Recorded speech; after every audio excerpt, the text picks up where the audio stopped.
Photoshop में crop tool का एक ओवरव्यू लेने के बाद अब हम बारी बारी से इसकी डिटेलिंग के बारे में समझेंगे, जिसमें से एक अलग जो टूल है हमारे पास वो है स्ट्रेटिंग टूल जो कि एक क्रॉप टूल के अंदर हमारे पास विजिबल है। स्ट्रेटिंग टूल के बारे में हमने क्रॉप टूल के वीडियो के अंदर एक छोटा सा ओवरव्यू दिया था। आज हम उससे थोड़ी सी डिटेल के बारे में समझेंगे। तो जैसा कि स्क्रीन पर आप देख रहे हैं कि मेरे पास एक इमेज अवेलेबल है जिसमें एक हाउस की इमेज है जो कि थोड़ी सी टेढ़ी है।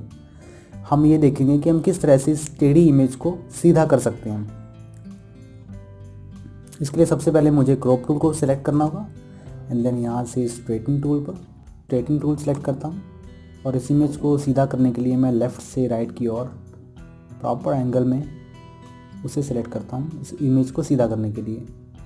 और जैसे ही मैं लेफ़्ट क्लिक को रिलीज़ करता हूँ, लेफ़्ट क्लिक को छोड़ता हूँ, वैसे ही ये जो मेरे पास इमेज है वो क्रॉप हो जाएगी। अगर मैं इसे टिक करता हूँ तो आप देख सकते हैं कि मेरे पास इमेज बिल्कुल सीधी विजिबल होनी शुरू हो गई। अब Ctrl Z अगर मैं करता हूँ तो आप ये देख पा रहे हैं कि जैसे ही मैंने स्ट्रेटिंग टूल सेलेक्ट किया था, कुछ इस तरह से सिलेक्ट करने के बाद आप यहाँ पर कुछ एरियाज़ देख पा रहे हैं जो कि फ़ोटोशॉप में ओपेसिटी के कारण आपको ठीक नहीं दिख रहे हैं। ये जो एरिया है ये फ़ोटोशॉप में क्रॉप टूल के अंदर ये एम्बेड नहीं करता। यहाँ पर आप देख सकते हैं कि हमारे पास जो स्ट्रेटन टूल है वो हमारे पास बाकी कुछ एरियाज़ को विजिबल नहीं कर रहा, यानी कि उन एरियाज़ को ये फ़ोटो के अंदर डिनोट नहीं कर रहा जो ट्रांसपेरेंट है। ये सिर्फ इमेज के इंटरनल एरिया को ही गेन कर रहा है। यहाँ पर यह था हमारे पास स्ट्रेटन टूल का एक बेनिफिट। अगर मैं इसे डिक्लाइन करता हूँ, अब हम चलते हैं अगले टूल की तरफ। अगले टूल के अंदर मैं इस टेढ़ी इमेज को सीधा कर पाऊँगा। स्ट्रेटन टूल को एक्सेस करने के लिए आपको क्रॉप टूल के अंदर रहना होगा। क्रॉप टूल को सेलेक्ट करके रखना होगा एंड देन आप कंट्रोल की प्रेस करते ही आप उस आइकन को देख पाएंगे और उसे चेंज कर पाएंगे। किसी भी टेढ़ी इमेज को सीधा करने का एक अगला तरीका ये था कि आप यहाँ पर राइट में अगर जाएँ तो आप उस इमेज को सिंपली अप ड्रैग करें तो आप उसे उतना ही सीधा कर पाएंगे। अगर मैं इसे टिक करता हूँ तो मैं इस टिल्टेड इमेज को सीधा देख पाऊँगा।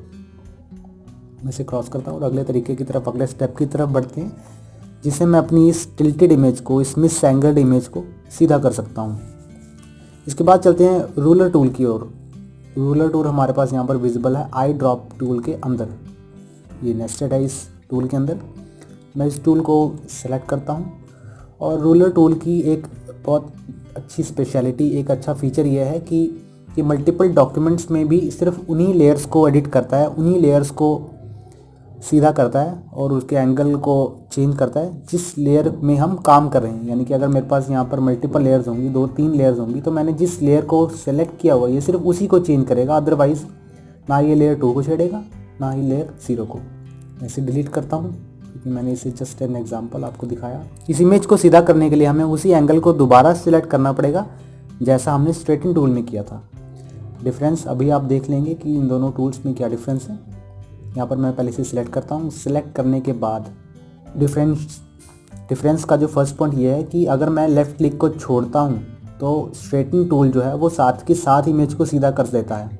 ऐसा रूलर टूल में बिल्कुल नहीं है। इसके लिए हमें इस ऑप्शन पर क्लिक करना होगा। अगर मैं स्ट्रेटन लेयर के इस बटन पर, इस ऑप्शन पर क्लिक करता हूँ तो आप इमेज को कुछ इस तरह से सीधा होता हुआ देख पाएंगे। लेकिन आपने क्या एक चीज़ नोटिस की कि यहाँ पर हमारे पास ट्रांसपेरेंट एरिया भी विजिबल है जो कि स्ट्रेटन टूल ने विजिबल नहीं किया था। यहाँ पर ये डिफरेंस था एक रूलर टूल में और स्ट्रेटन टूल में। इसी तरह से अगर आप इस इमेज को बिल्कुल सीधा और देखना चाहते हैं तो आपको सिंपली से इस तरह से क्रॉप करना होगा। मैं कीबोर्ड पर आल्ट बटन को प्रेस करता हूँ ताकि मैं इसे सेंटर से ही चेंज कर पाऊँ। कुछ इस तरह से मैं इमेज को इस तरह से रख के लेफ़्ट क्लिक को छोड़ता हूँ एंड देन टिक करता हूँ तो आप देख पाएंगे कि मेरी जो इमेज है, जो हाउस जो कि थोड़ा सा टेढ़ा था, वो बिल्कुल सीधी हो चुकी है।